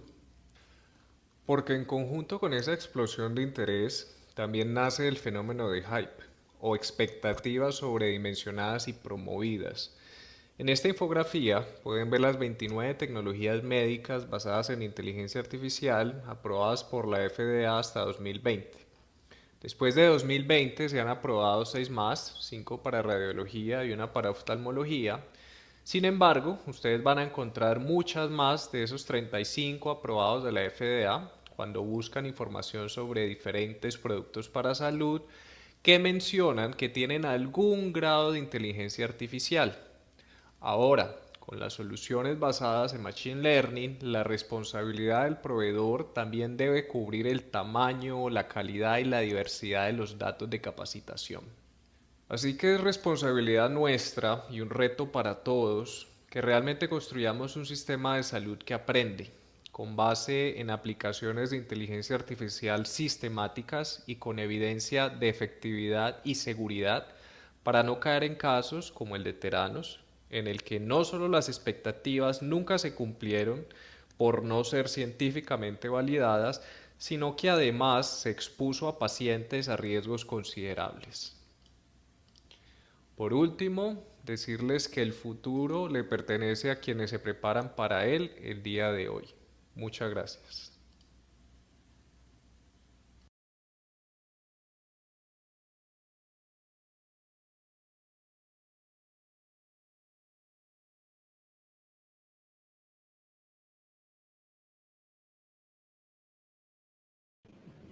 A continuación, el doctor Sergio Morales, una charla denominada El papel del internista en el enfoque del paciente en urgencias. El doctor Morales es médico de la Universidad del Valle, especialista en medicina interna de la Universidad CES, tiene maestría en gerencia de organizaciones de salud de la Universidad ICESE y es actualmente el jefe médico administrativo de urgencias de la Fundación Valle del Lili. Bienvenido, doctor Morales. Buenas tardes para todos. Doctor Juan David López, doctora María Juliana, doctora Mayra, muchas gracias por la invitación. Estoy muy contento de estar con todos ustedes. Sé que nos acompañan muchas personas de muchísimos países y esta es una gran oportunidad para compartir esta pasión que tenemos por la medicina interna, el amor que yo creo que muchos de nosotros tenemos por la medicina interna general. Y creo que es una oportunidad de intercambiar de pronto las opiniones sobre cuál es el papel del internista en urgencias, cómo debe ser su interacción con los diferentes actores en nuestro sistema de salud y cuáles son esas características que debe tener para que su ejercicio profesional y el éxito pues, en el manejo de los pacientes pues sea lo que podamos encontrar siempre.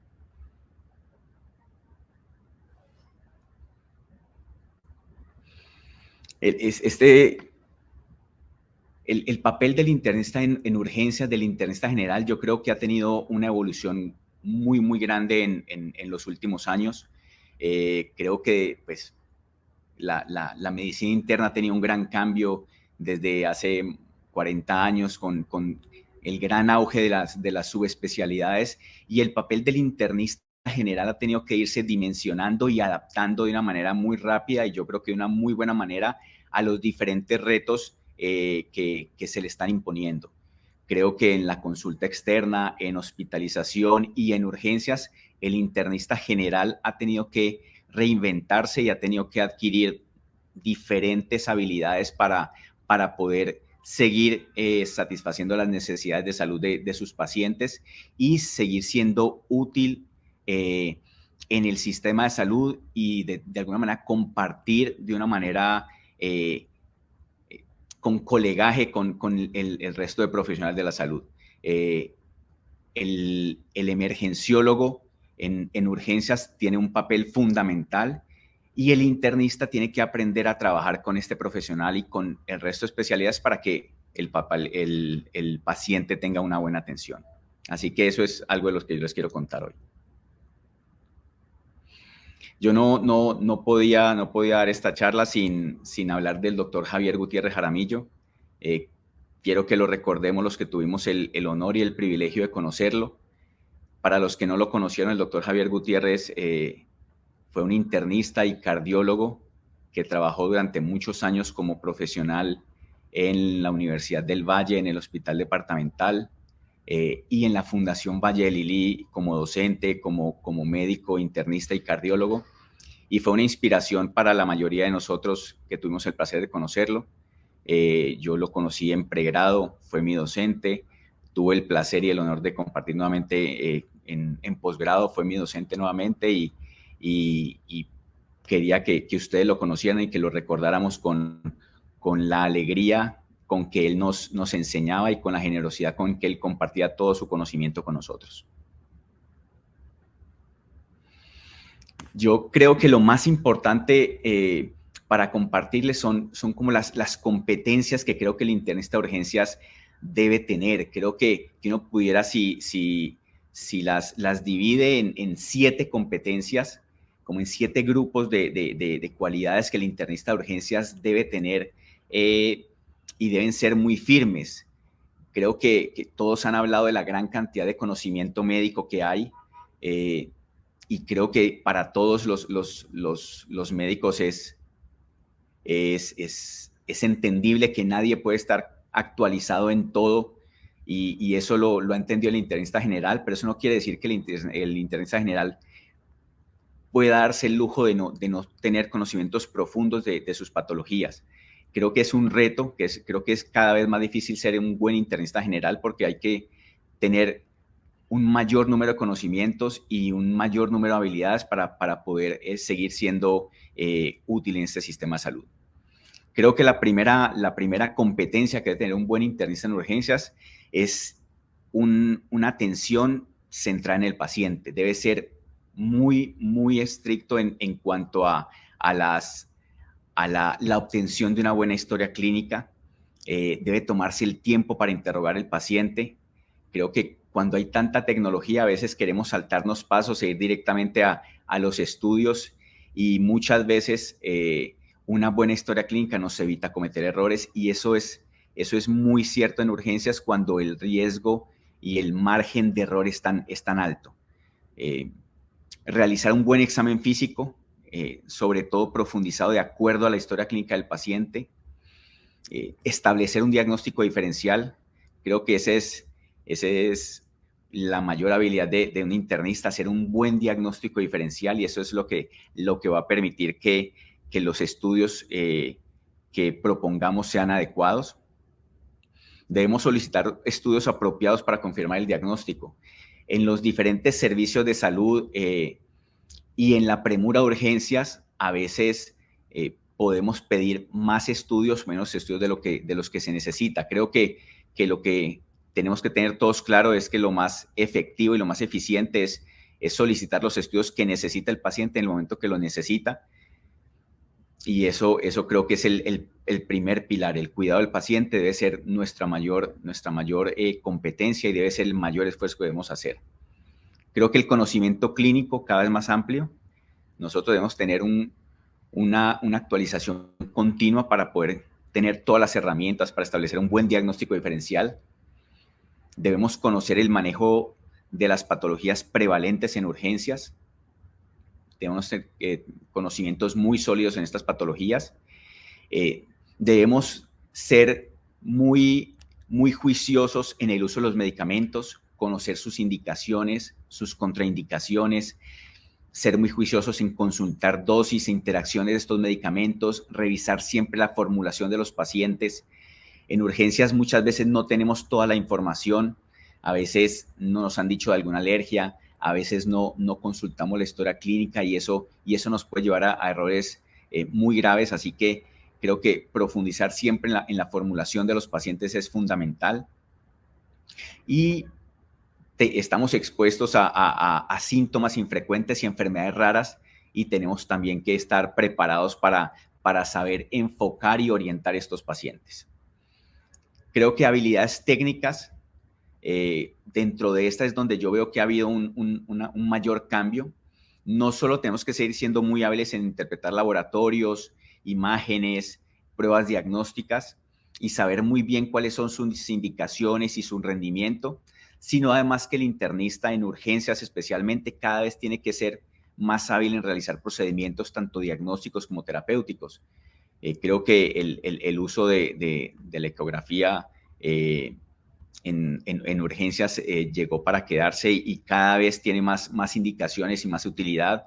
Creo que cada vez brinda una mayor información y una mayor seguridad en la atención del paciente, así que yo creo que esta es una habilidad que todos los internistas debemos tener y especialmente los que trabajan en urgencias, creo que es indispensable para poder tener una práctica exitosa en el servicio.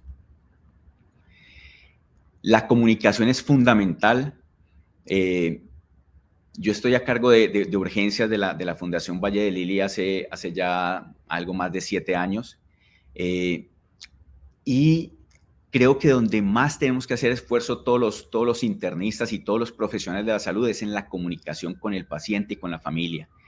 Creo que el equipo médico y el equipo de salud está muy bien preparado desde el punto de vista técnico para tratar al paciente, pero creo que nuestras herramientas de comunicación a veces son insuficientes y a veces, a pesar de nuestros esfuerzos, el paciente y su familia no nos entienden, y eso hace que no seamos exitosos cuando queramos implementar tratamientos, cuando queramos tomar conductas y ayudar a que el paciente pueda decidir sobre su salud de la mejor manera.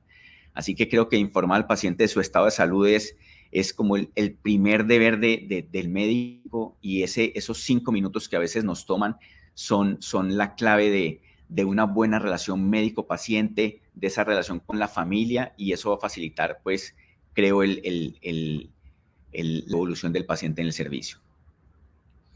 Creo que también hay que informar a los familiares, siempre teniendo respeto, pues, de las indicaciones del paciente, pero creo que en la medida en que la familia y los acompañantes del paciente tienen información, nos ayudan a que el paciente esté más tranquilo y a poder hacer un mejor manejo del mismo. Contacto, creo que tenemos siempre que informar la naturaleza de la enfermedad y su pronóstico al paciente. Y algo que a veces se nos dificulta es acompañar al paciente, a su familia en las situaciones de fin de vida. Es difícil, es duro, pero el agradecimiento de la familia y de los acudientes cuando el médico y el internista especialmente está acompañando al paciente en esos últimos momentos, hacen la diferencia en esos momentos tan difíciles para la familia. En cuanto a comunicación, creo que también es importante evaluar la capacidad de toma de decisiones del paciente. Esto en los servicios de urgencias a veces no es sencillo, pero es algo importante, porque para los procedimientos pues vamos a tener que tener esa autorización del paciente, y él debe estar en capacidad de tomar esas decisiones, y si no, identificar rápidamente esta situación para buscar un acudiente que nos pueda ayudar. Solicitar consentimientos informados, esto es clave, pues, para poder realizar procedimientos invasivos y estudios. Y creo que el mayor reto que tenemos en los servicios de salud, y especialmente cuando el paciente está recibiendo un manejo intrahospitalario, es una interacción sana con los colegas de las diferentes especialidades. En urgencias tenemos la presencia de un equipo muy fuerte de emergenciólogos, tenemos la presencia de cirujanos, de las diferentes subespecialidades de medicina interna, y la comunicación asertiva que logramos establecer como equipo de salud va a redundar en el bienestar del paciente. La otra cosa importante en cuanto a los equipos es establecer consensos y decisiones compartidas con los demás profesionales de la salud para tomar la mejor decisión que en el beneficio del paciente. El profesionalismo, creo que el comportamiento ético y el respeto a la confidencialidad son características que nunca pueden faltar en un buen internista. El trabajo en equipo, el saber cuándo solicitar una interconsulta, cuándo saber que el paciente requiere del conocimiento más avanzado de algún subespecialista, tener esa honestidad y esa humildad de pedir ayuda a los colegas para solucionarle un problema al paciente, creo que es importante. Conocer las normas que regulan el ejercicio de nuestra profesión nos permiten tomar mejores decisiones. Creo que ayudan a que hagamos una práctica médica más segura, más humana. Brindar una atención médica de calidad, creo que es lo que más nos va a proteger siempre a nosotros como profesionales de la salud, y lo que más nos va a dar satisfacción. Y para esto es indispensable, pues, participar de manera permanente en actualizaciones de conocimientos. Algo que no nos gusta a los médicos en general y a los internistas en particular es que tenemos que saber de los costos de la atención en salud. El costo del cuidado que prestamos es importante. No es lo más importante, pero sí es importante, porque la sostenibilidad del sistema depende de que cada uno de los actores del sistema tome las mejores decisiones. Y la costo efectividad, sin duda, tiene que ser algo que nos mueva tanto como la seguridad en la atención del paciente, el bienestar del paciente. Para esto debemos evitar pruebas diagnósticas innecesarias, pruebas que no cambian conducta, porque cada prueba diagnóstica tiene un costo que impacta en el sistema y que hace un derroche y un despilfarro de recursos. Estudiar el beneficio real de usar nuevos tratamientos creo que es una responsabilidad de todos los grupos de especialistas, especialmente en medicina interna y en urgencias, y administrar los recursos de nuestro sistema de la mejor manera. Y pues, por último, pero no menos importante, la participación en actividades académicas. Creo que no hay nada más enriquecedor para un especialista en medicina interna en urgencias que pues, la participación en las actividades docentes, tanto de pregrado como de posgrado, con los residentes de medicina interna y con los demás residentes que participan en el servicio. Tener la habilidad de realizar una lectura crítica de la literatura y pues participar en actividades de investigación. Creo que es la mejor manera de continuar aprendiendo. Y creo que tener grupos de investigación hacen que la práctica médica en general junto a la docencia se enriquezcan. La participación como hoy en congresos de actualización médica, compartir con tantas personas, yo creo que es algo muy enriquecedor. Creo que una forma de mostrar cómo es el enfoque del manejo del paciente en urgencias por el internista es con un ejemplo de una patología en particular, por ejemplo, el paciente con anemia en urgencias. Así que vamos a tratar de ver un poco qué es importante cuando uno enfoca a un paciente con anemia en urgencias. La definición, pues, la conocemos todos. La Organización Mundial de la Salud define anemia como una hemoglobina menor de 13 en hombres y menor de 12 en mujeres. Y la Organización Mundial de la Salud como menor de 14 en hombres y menor de 12 en mujeres. Pues el ciclo de eritropoyesis, sabemos que tiene alrededor de 120 días, que hay células que van madurando hasta tener un glóbulo rojo maduro.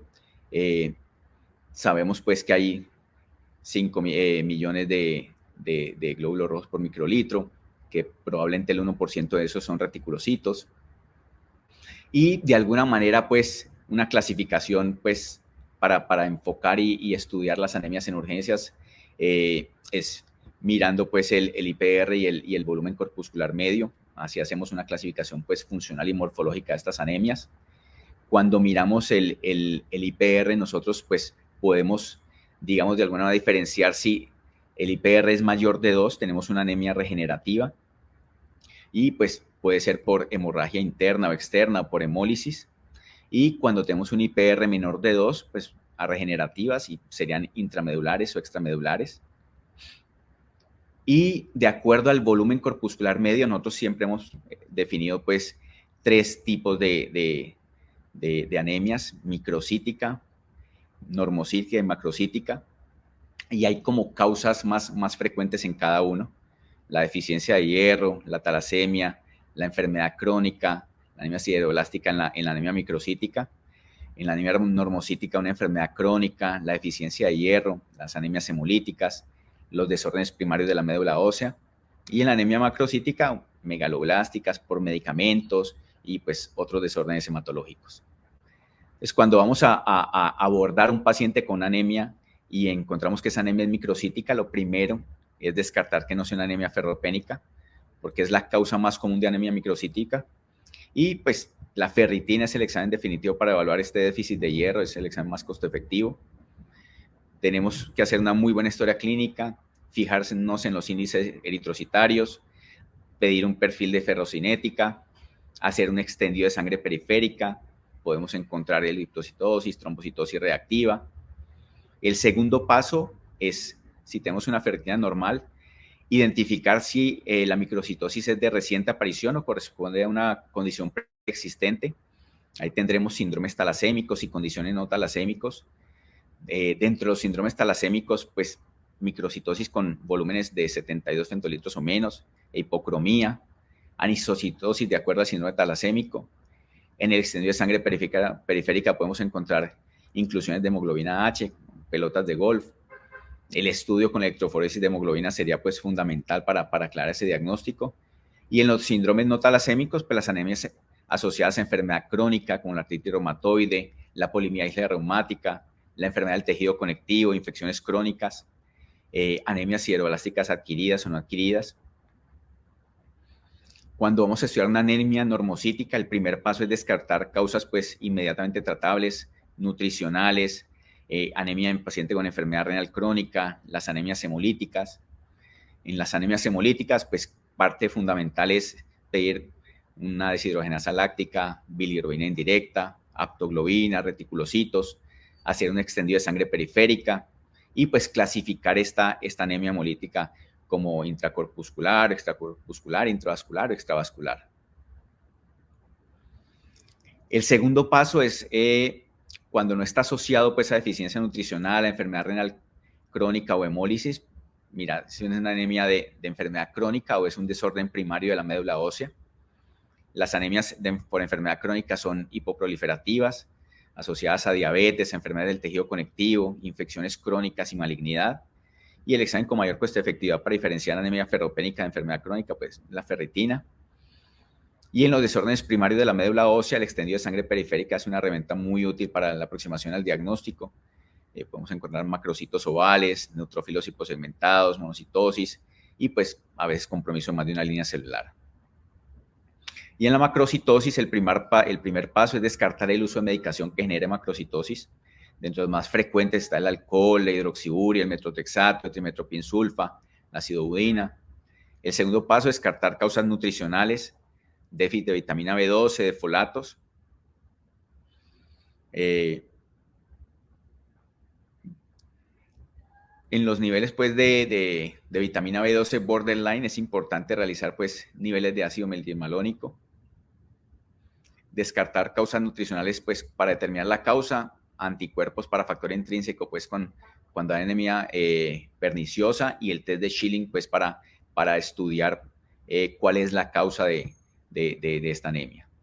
Y el tercer paso, cuando no es medicamentosa y no es nutricional, pues buscar enfermedades primarias de la médula ósea como síndromes mielodisplasicos, anemias aplásicas, la biopsia de médula ósea una vez realizados los reticulocitos, el extendido de sangre periférica y pues se descarta enfermedad hepática e hipotiroidismo. Creo que es pues como el paso para terminar el estudio. Era lo que yo tenía para contarles en cuanto al papel del internista en urgencias, un ejemplo de un ejercicio clínico de hacer el enfoque de un paciente con una patología en el servicio de urgencias, en donde tenemos que ser rápidos para tener un diagnóstico, pero también tenemos que tener toda la inteligencia y, digamos, tomarnos el tiempo para interrogar al paciente y para poder hacer los estudios pertinentes. Bueno, muchas gracias, Sergio, por su excelente conferencia y por enseñarnos bastante sobre el enfoque del deber ser del internista en el servicio de urgencias.